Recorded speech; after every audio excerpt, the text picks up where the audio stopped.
If you say water has memory, I want to tell you that's not what science says. Elaga?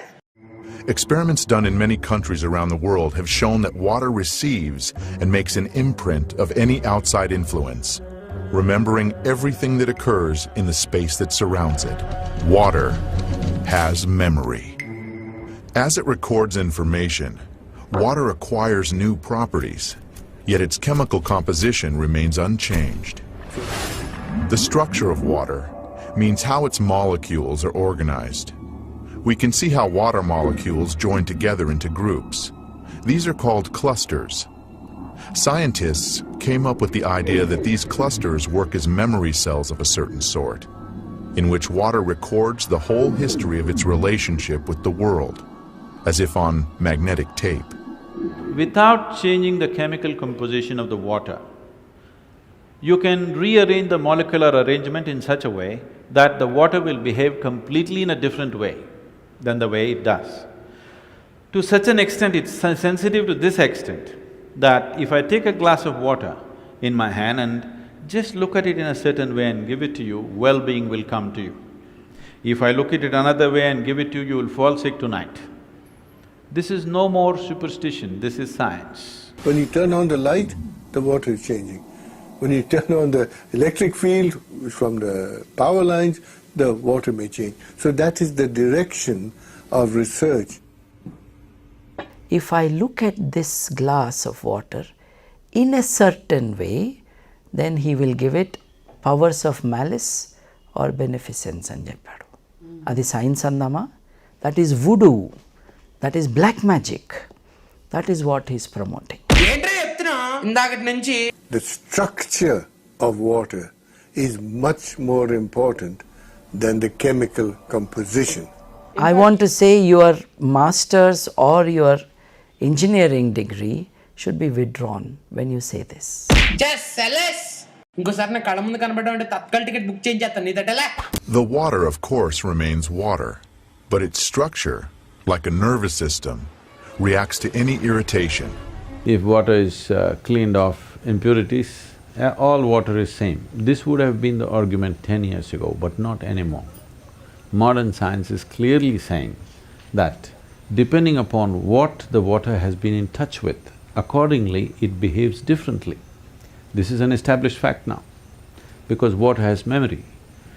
Now, when we say Ganga Jal, why it's been important is, it is flowing through certain lands, it is flowing through certain terrain, which has a certain impact.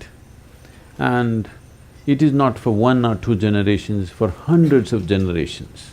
People have been doing spiritual sadhana and they've been in touch with this water. The quality of that is there in the water.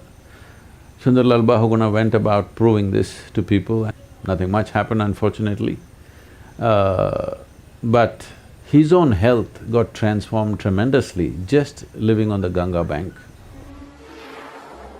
Modern instruments have made it possible to record the fact that within each of water's memory cells, there are 440,000 information panels, each of which is responsible for its own type of interaction with the environment.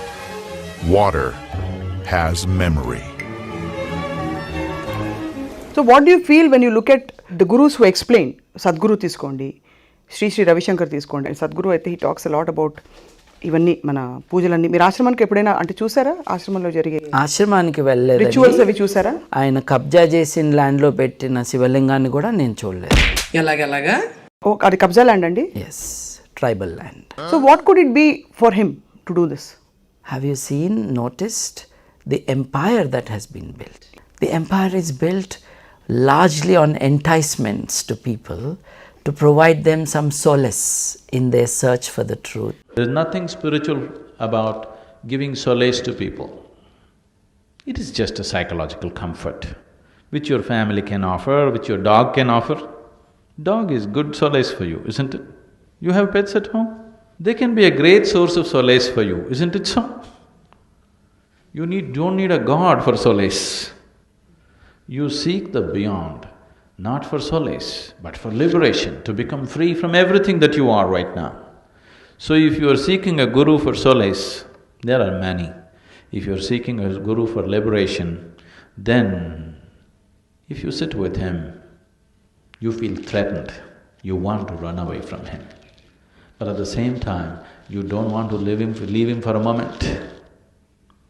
If you constantly feel threatened by him, at the same time you want to be with him, that means he's a good guru for you. If you're very comfortable with him, he is a no good guru for you. ఇంత wide acceptance వచ్చేటప్పటికీ రెచ్చిపోయి మాట్లాడుతున్నారు వీళ్ళు. అది శ్రీ రవిశంకర్ కావచ్చు. Hello brother, okay, నువ్వేం మాట్లాడుతున్నావు అర్థమవుతుందా నీకు? When you say don't sleep with your head to the north, because that is how the elephant lost its head in favor of Ganesha. I want to just remind you that I am not an elephant, so I can sleep with my head to the north. ఇక్కడ ఎదవా నువ్వా నేనా ఎదవని నాకు అర్థం కావట్లేదు. Suppose you had a little bit of anemia. If you went to your doctor, what does he prescribe for you? So it seems to be like it's an important ingredient of your blood, yes? So if iron is floating around in your blood, and if I put a very powerful magnet to the top of your head, it is possible that slowly blood may start moving in that direction, isn't it? Let's say if it's a very, very powerful magnet, it may start slowly pulling it up because there is elements of iron in the blood. You know, there's a north pole and a south pole, these are the magnetic centers.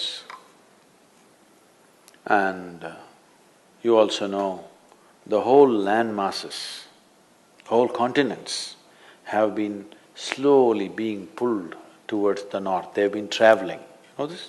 The magnetic pull of the north pole is slowly pulling all the land masses upward. The circulatory system in your brain is such that if one extra drop enters there, hemorrhages will happen. People have strokes. So now you were like this, now you went like this. Already there is a little bit of imbalance in the system because heart was pumping, calculating the gravitational resistance.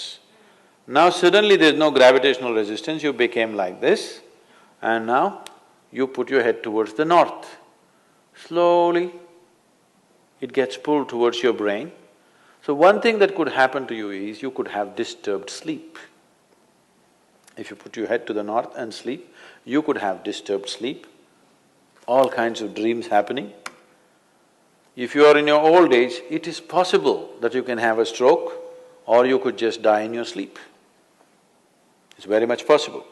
Not that if you sleep one day you will fall dead. Every day, if your bed is arranged that way, that every day you are sleeping, put your head to the north, you are asking for trouble. So I can sleep with my head to the north. Some kind of trouble, we do not know what kind of trouble you will get, that depends on the strength of your system. If it is weak, very weak, you may fall dead, or you may get a stroke, or you may just get disturbed sleep, you may just have nightmares, or during the day you act funny.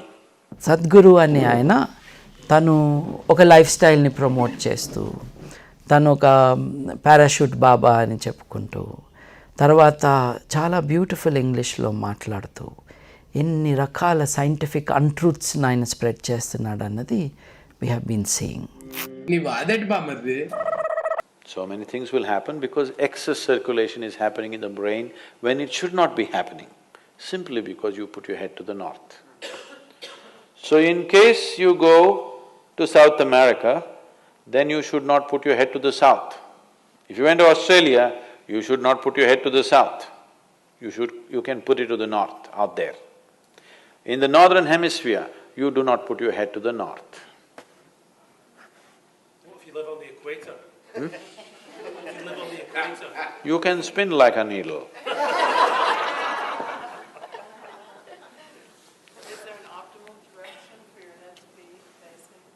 East is best. Northeast is okay. West is all right. South, if you must. North, no. The stars are accessible to all of us. We have to reach out to them.